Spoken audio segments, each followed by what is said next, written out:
Final days of John Bonham, the thunderous drummer of Led Zeppelin. At 80, Jimmy Page is finally opening up about the tragic truth behind Bonham's last moments. And let me tell you, this story is heavy. It's about friendship, loss, and the cost of living the rock and roll dream. Stick around, because you're not going to want to miss this. Let's get into it. Let's take it back to the 1970s. Led Zeppelin was on top of the world. Jimmy Page's searing guitar, Robert Plant's howling vocals, John Paul Jones' masterful bass and keys, and John Bonham's earth-shaking drums. They were untouchable. Albums like Led Zeppelin 1, 2, 4, and Physical Graffiti redefined rock, blending blues, folk, and pure raw power.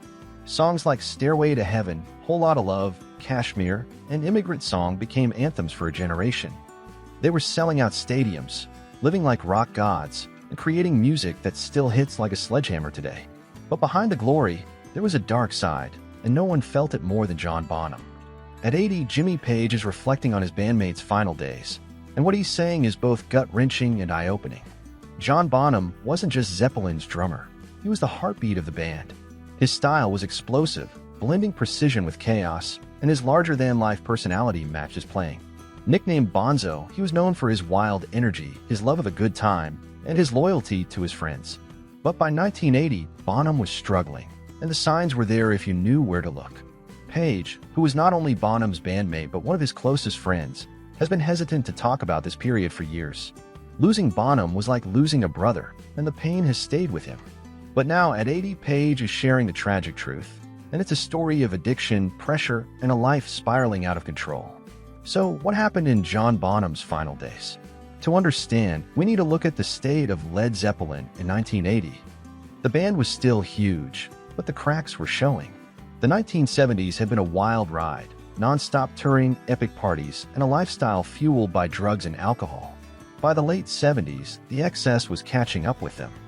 Page, in particular, was deep into heroin addiction, and Bonham was battling his own demons with alcohol. Page has said in recent interviews that the band's lifestyle, which seemed glamorous from the outside, was a dark cloud hanging over them. Bonham, who loved to drink, was hitting the bottle harder than ever. It wasn't just about having fun anymore. It was a coping mechanism. Bonham's struggles weren't just about the rock star life. He was a family man with a wife, Pat, and two kids, Jason and Zoe, back in England.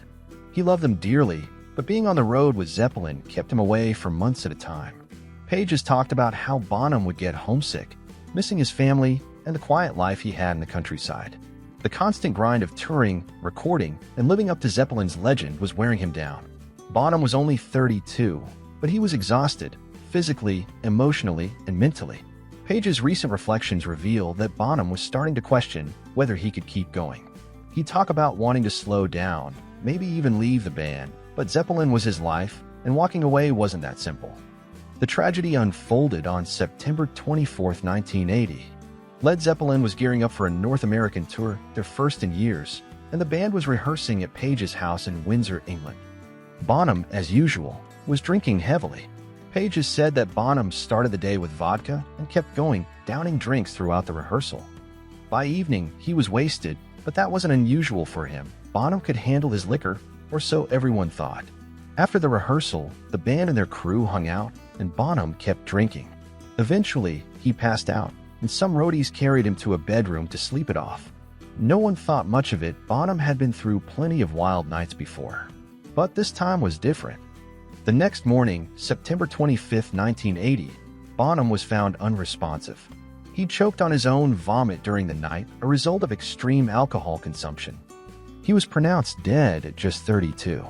Page has described the moment they realized Bonham was gone as surreal and devastating. The band was in shock. Bonham wasn't just their drummer, he was their brother, their spark, their energy. Without him, Zeppelin was unthinkable. Page's recent comments show a man still grappling with guilt and grief. He's admitted that he wishes he'd seen the signs, done more to help Bonham, but back then, the rock and roll lifestyle normalized excess. No one realized how close Bonham was to the edge. Page's revelations go beyond that fateful night. He's talked about the lead up to Bonham's death, painting a picture of a man who was unraveling. Bonham was drinking to numb the pressure of being in one of the biggest bands in the world. Zeppelin's success was a double-edged sword. Fans worshiped them, but the expectations were crushing. Every album had to top the last. Every show had to be epic. Page has said that Bonham felt trapped by the band's myth. He loved playing, but the constant scrutiny, the endless tours, and the weight of being Led Zeppelin were too much. Bonham would joke about retiring to a farm, but Page now sees those jokes as cries for help. Another factor was the band's dynamic. By 1980, Zeppelin wasn't the tight unit they'd been in the early days. Page's heroin addiction was taking a toll, and he was often distant. Robert Plant was dealing with his own struggles, including the death of his young son in 1977. John Paul Jones, always the quiet one, tried to keep things steady, but the band was fraying. Page has admitted that their personal issues created tension, and Bonham, who was the glue holding them together, felt the strain. He tried to keep the mood light with his humor, but inside, he was crumbling. Page's honesty about this period is raw. He said he regrets not being there for Bonham the way he should have been. The aftermath of Bonham's death was a turning point for Zeppelin. On December 4, 1980, the band announced they were done, stating, "We could not continue as we were." Page has said that decision was unanimous. Zeppelin without Bonham wasn't Zeppelin.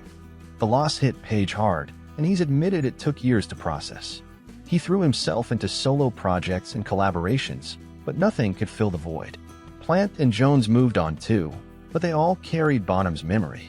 Jason Bonham, John's son, later became a drummer, even playing with Zeppelin for their 2007 reunion show, which Page has called a bittersweet moment. What makes Page's revelation so powerful is his willingness to face the ugly truth. He's not sugarcoating the role that addiction and excess played in Bonham's death. The rock and roll lifestyle, with its endless parties and blurred lines, was a trap.